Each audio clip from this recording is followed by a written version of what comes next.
Mona Mine, welcome back to my YouTube channel. My name is Ann-Adeva and I am black.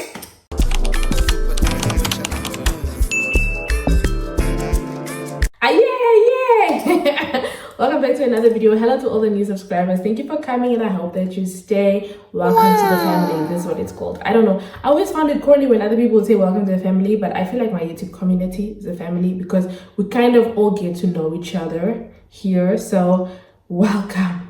I've been pondering on some things, as you can guess by the title already, but there are just some things that I feel like I will no longer be doing once I reach 30, because I'm approaching my 30s. I'm currently 28 years young and I feel like I want to learn or build up these habits now so that by the time I'm 30, I have arrived and I will no longer be participating in the following behaviors. The first thing I want to say, this is kind of obvious because some people have already pointed this out on my Instagram or other platforms, but I'm no longer hiding my hair.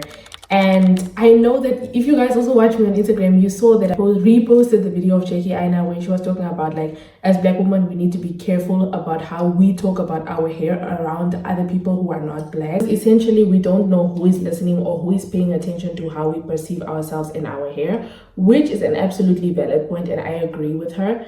And also, one thing for me that I realized when I went to Namibia, before I left Namibia, there weren't that many people with natural hair. But when I went back last year, I saw so many people with natural hair in every single setting, at work, at the clubs, at wherever. People were having their natural hair out, people were having puffs.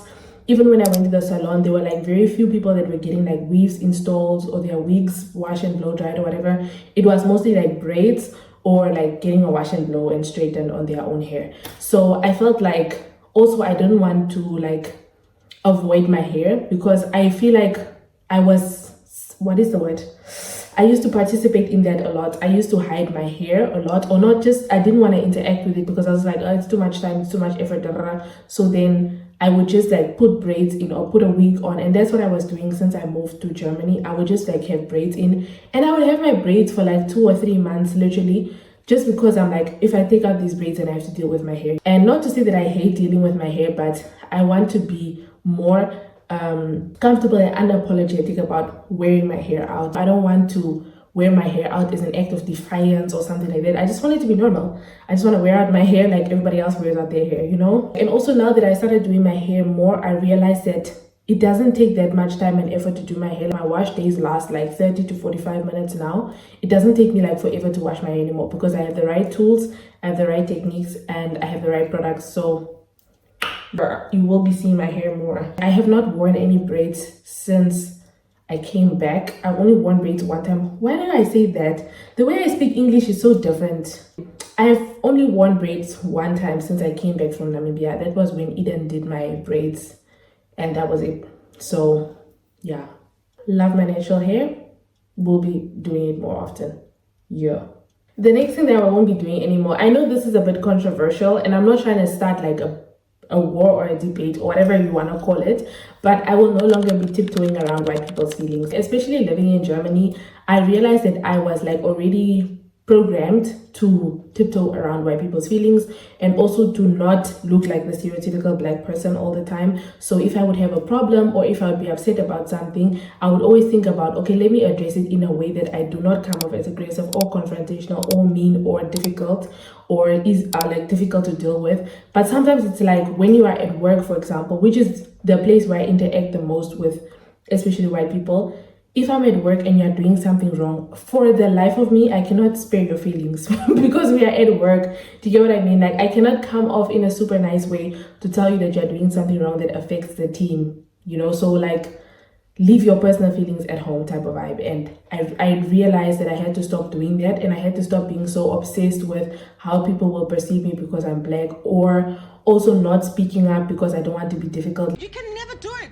You can never have a conversation, Annie. That's the problem. When that lady touched my hair at work, I'm so proud of myself. To this day, I'm so proud of myself that I didn't let it go because I was already programmed when I was younger. No, when things like that happen, just ignore them and move on. In Namibia, it's easy to ignore white people's behaviors and move on because you'll never see them again, most likely, because we don't really interact. We don't go to the same schools. We don't go to the same universities. If we do, it's like 1 or 2 classes that you'll be with a white person in a class.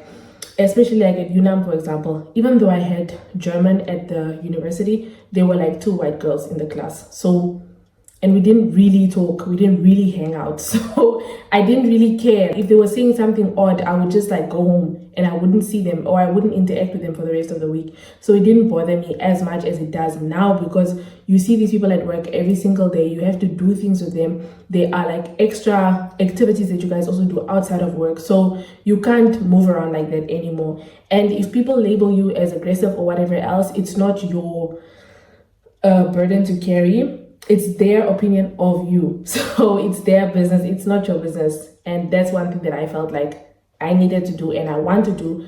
By the time I'm 30, I don't want to be obsessed with it anymore. I don't want to be like, oh, if she starts crying, what am I going to do? If she starts crying, I'm also going to start crying.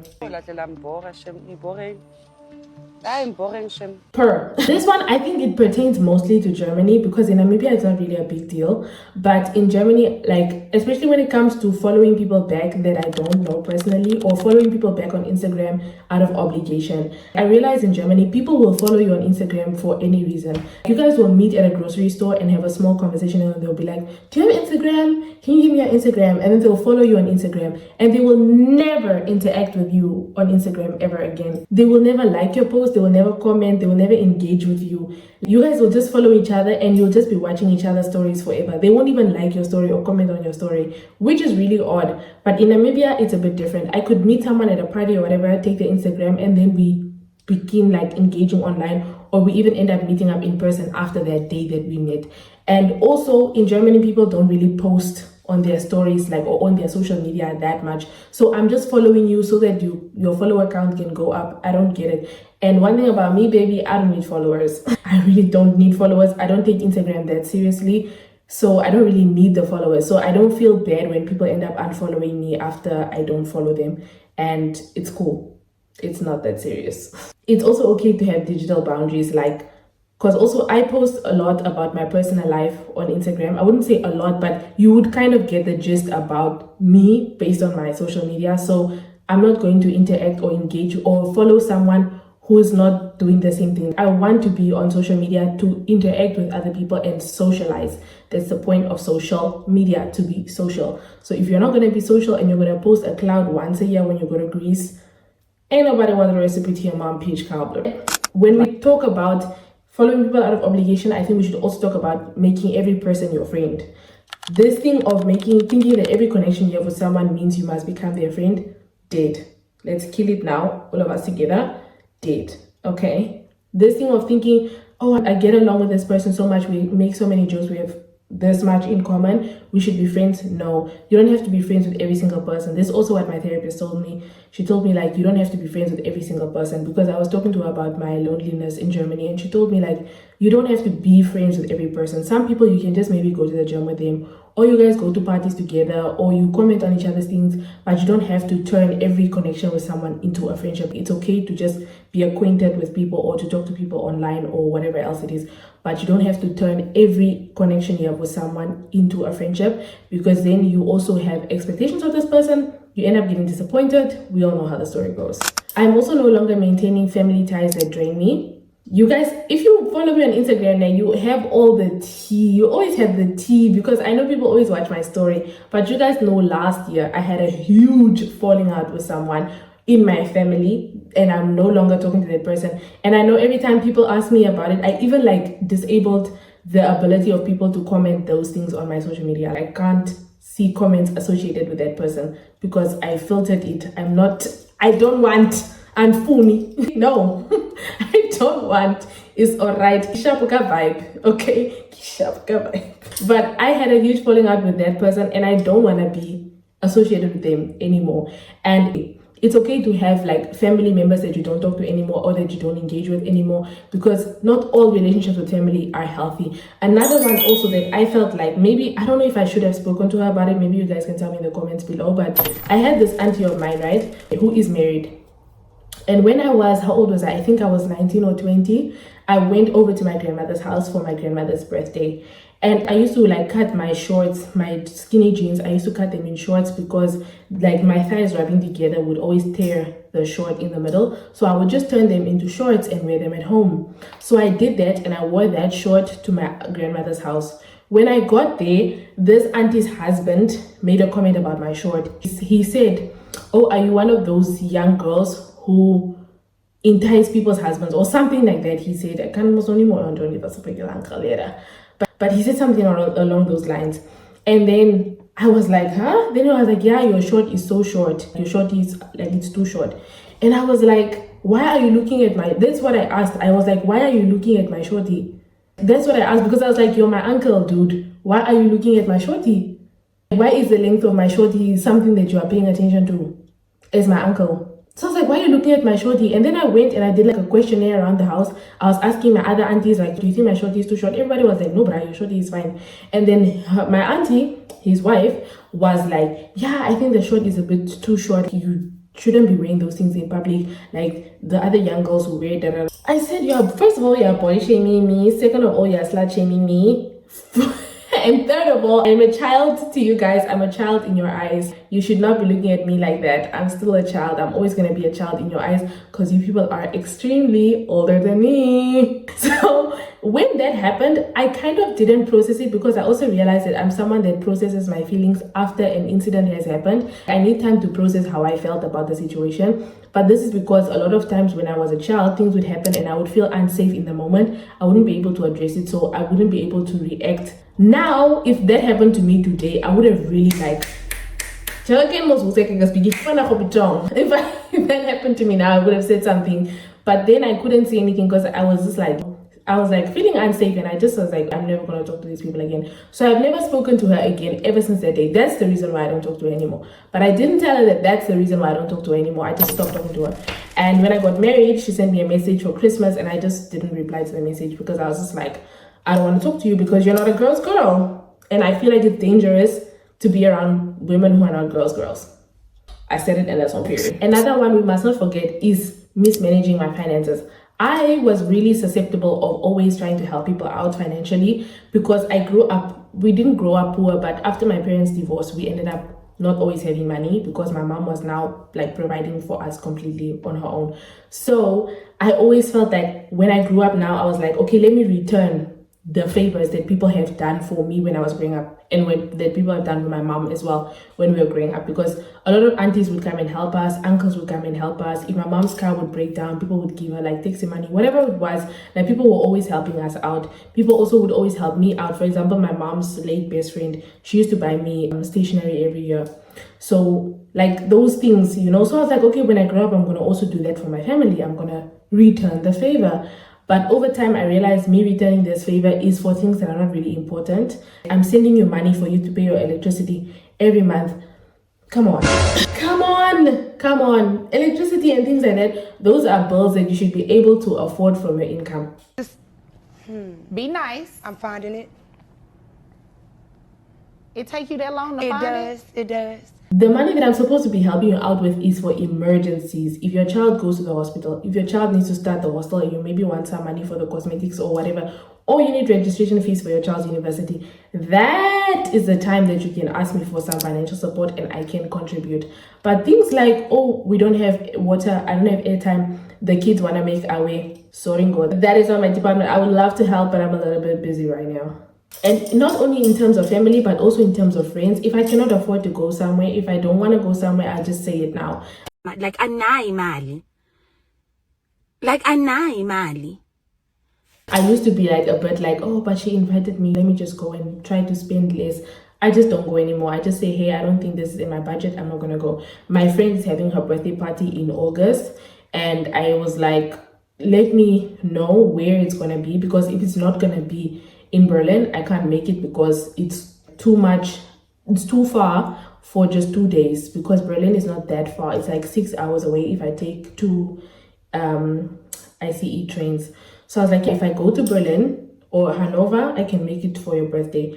But if it's in the villages, I can't make it because I have to go to work, and I'm not trying to miss out my vacation days because I have vacation plans with my husband. And Old me would genuinely not have said that. I would have just gone. I would have felt bad about myself. I would have come home. I would have had one less vacation day. It would have just been a mess. And I'm proud of me for setting that boundary really early now.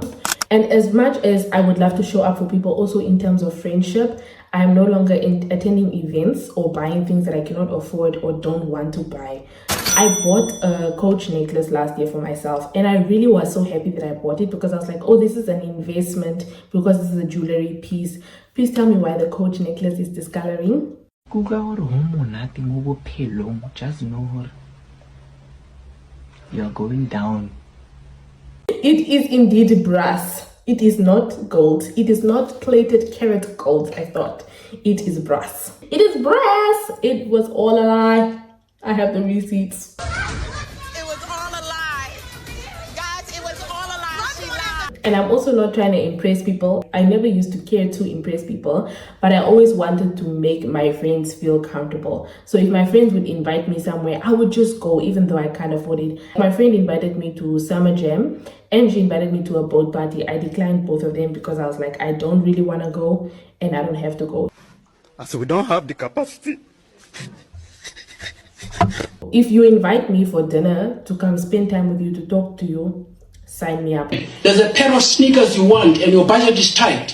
Forget the budget. Look after your emotions. Go buy that pair of shoes. It gives you positive energy because the world is up against you. But if you invite me to go shake nyash at somewhere that I don't really want to be at, I'm good, love.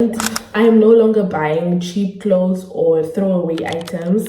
No, I'm not investing in clutter anymore. I am now investing in quality. Even though this dress is from Shein, I have worn it 2 times already. So those are the kind of things that I'm going to be spending my money on from now on. Like, I used to be the kind of person that I would wear my clothes. Like, if I go out, let's say I go to a festival or a concert or whatever, I would be like, okay, I already wore this outfit. I can't wear it again. I know people are like screaming at the screen right now. I know that's how I used to be. I used to be like, no, people already saw me in the jumpsuit. I can't wear the jumpsuit again. I already wore this to Black Motion. I can't wear it again. That's how I used to be. But now I'm like, I don't care if I wore this on Instagram. I have a washing machine and I have a washing powder and I'm going to wear it wet again. Yeah, no more trash. Now I'm going to wear quality stuff. I'm going to this fashion show, for example, in September. And I'm going to get this skirt made. And I'm going to get it made by a designer. I'm so proud of myself and I'm so happy and I'm so excited. I can't wait for you guys to see it. But I'm going to have it made by a designer. And I'm going to start wearing design tailored pieces. Especially with my BBL body. Come on, y'all. Come on. I'm also no longer giving into FOMO.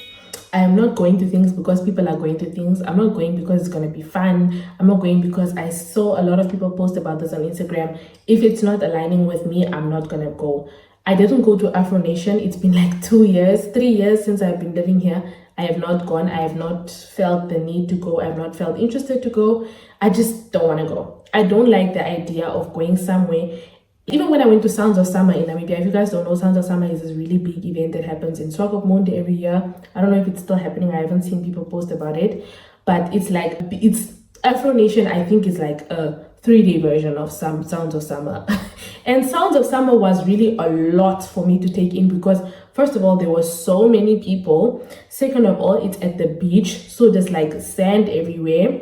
Third of all, you can't dance, you can't do anything. You're basically just going there to drink and be seen by other people and to talk and to watch people perform.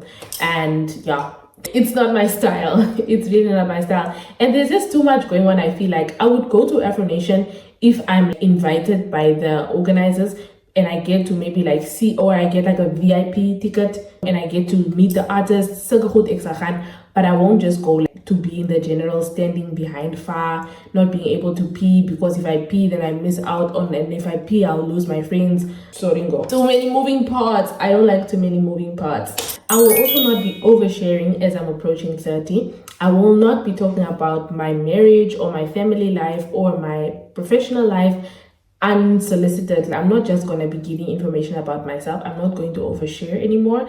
I am going to learn how to keep certain things private. Not to say that I think people are jealous of me or I think I'm Beyonce or my life is top secret information. No, just in the sense of I want to maintain healthy boundaries between me and other people, and also not to feel so entitled to other people's information about their lives and having other people feel entitled to information about my life. So yeah, I want to really learn how to cap that and how to share what I can share and how to not share what I don't need to share. Now I've been having this laptop crisis, and I was like, there are a lot of reasons as to why I'm having this laptop device editing whatever crisis, and I haven't really told anyone about it, and I'm really proud of myself for not sharing those deep details about my life. I think old me would have come on YouTube and did like a whole talking thing about it and given all the details and everything.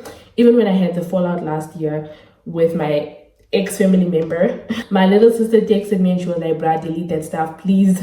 This is a private matter. We should solve this privately." And I was just like, why are you more mature than me? This is not given. But she made a point, and I kind of like took that as a lesson for many other things. Exactly. And I told her, I say, ma'am, some things are really just a private matter. You don't have to tell everybody about it, and there's also fine. What are the things that you think you will not be doing, whether you are approaching 30 or not? And let's talk about it more in the comments. What do you think resonated with you? And if you're watching from your phone, please comment. If you're watching from your TV, comment on your phone. If you're watching from your laptop, please comment, because I love to read your thoughts on my thoughts. Anyways, thank you so much for watching. Bly vir julle graag wees en pas jou op. Mwah. Ciao.